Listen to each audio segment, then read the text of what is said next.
ఇవాళ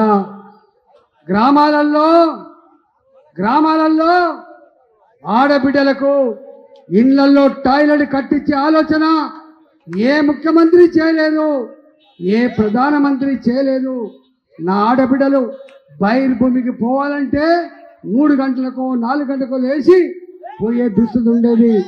మన స్వచ్ఛ భారత్ పథకం తెచ్చి నరేంద్ర మోడీ గారు 12 కోట్ల గుడిసెలలో, పెంకుటిళ్లలో, రేకుల షెడ్లలో టాయిలెట్ కట్టించి మహిళల ఆత్మగౌరవాన్ని కాపాడిన బిడ్డ నరేంద్ర మోడీ అని చెప్పి మనం చేస్తా ఉన్నాం. ఇవాళ మీకు తెలుసు, మన కరోనా వచ్చినప్పుడు గజగజ వణికిపోయింది. ఎన్ని డబ్బులు ఉంటేంది, ఎంత సంపద ఉంటేంది, కరోనా వస్తే బతుకు ఆగమట అని చెప్పి భయపడ్డారు. కరోనా కష్టకాలంలో నాలాంటి వాడిని దవాఖాన్ల చుట్టూ, పేషెంట్ల చుట్టూ తిరిగి ధైర్యం ఇచ్చి కాపాడిన బిడ్డ ఈ రాష్ట్రంలో నన్ను మీరు చూసిందని చెప్పి మనం చేస్తా ఉన్నా.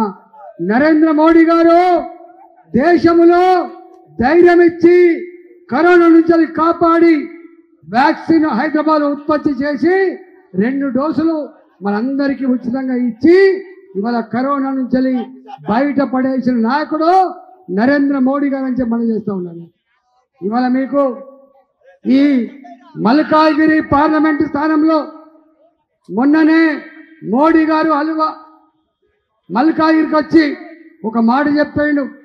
రాజేందర్ గారు प्रजा का प्रेम मैं देखा हूँ, प्रजा का आशीर्वाद मेरे को मिला, आप जीत के आओ मल्काजगिरी में गरीब लोगों को जो होना है वो करके दिखाएंगे बोल के అని చెప్పి మాట ఇచ్చిపోయింది.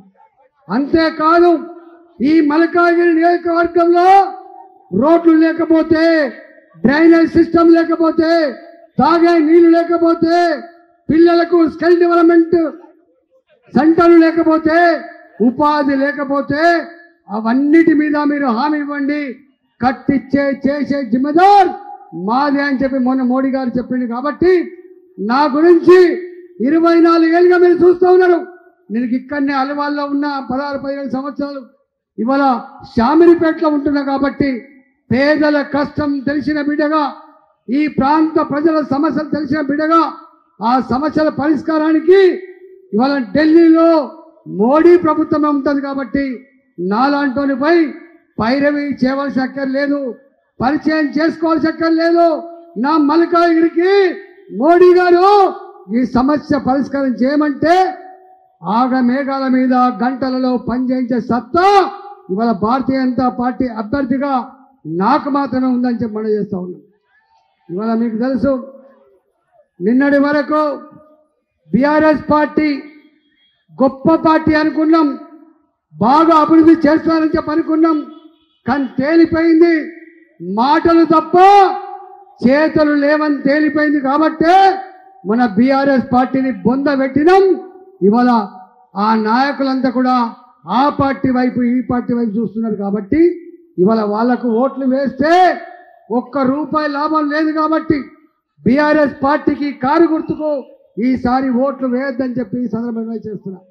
కాంగ్రెస్ పార్టీ రేవంత్ రెడ్డి ఎన్ని హామీలు ఇచ్చిండో, ఓ ఆడబిడ్డలారా నాకు ఓటు వేయండి, నేను ముఖ్యమంత్రిని అయితా, తెల్లారి నుంచెల్లే ₹2,500 ప్రతి నెల మీకు ఇస్తా అని చెప్పిండు. ఎంతమందికి ఆడబిడ్డలకు ₹2,500 చేతులు వస్తారని చెప్పి అడుగుతా ఉన్నా. ఎంతమంది ఆడబిడ్డలకు కళ్యాణ లక్ష్మిలో ₹1,00,000 మాత్రమే కాదు, తులం బంగారం ఇస్తా అని చెప్పిండు. పెళ్లి చేసుకున్న పేదలకు రేవంత్ రెడ్డి తులం బంగారం ఎక్కడ ఇచ్చిండా? తులం బంగారం ఇవ్వలేదు. చివరికి కళ్యాణ లక్ష్మి కూడా సమయానికి చెక్కులు రాని పరిస్థితున్నది. ఇవాళ అట్ట చెప్పుకుంటూ పోతే చాలా చెప్పిండు.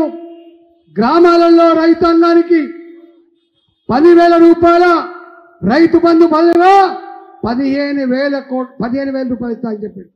₹1 అయినా ఇప్పటికి ఇవ్వలే. రైతులంతా అక్కడ వెళ్ళిపెట్టే పరిస్థితి వచ్చింది. మాటలు మాత్రం గొప్పగా చెప్పిండు రేవంత్ రెడ్డి. మాటలు కోటలు దాటినాయి, కానీ కాళ్ళు మాత్రం తంగెలు దాటలేదు. చివరికి గ్రామాలలో పంటలు ఎండిపోతా ఉన్నాయి, కరెంటు చక్కగా వస్తలేదు, వీళ్ళకి పరిపాలించే శక్తి లేదు, సత్తా లేదని చెప్పి ఇవాళ గ్రామాల్లో అనుకునే పరిస్థితి ఉన్నది. కాబట్టి రేపు నరేంద్ర మోడీ గారి సర్కార్ ఈ సమస్యలన్నిటికీ పరిష్కారం చూపే బాధ్యత మాదే అని చెప్పి ఈ సందర్భంగా మీకు మనవి చేస్తూ ఇవాళ మీకు ఒక్క హామీ ఇచ్చిపోతున్నా. హైదరాబాదులో ఇవాళ తిరుమలగిరి 10 నిమిషాలు ట్రాఫిక్ జామ్ అయిపోతుంది, కొంపల్లిలో ట్రాఫిక్ జామ్ అయిపోతుంది.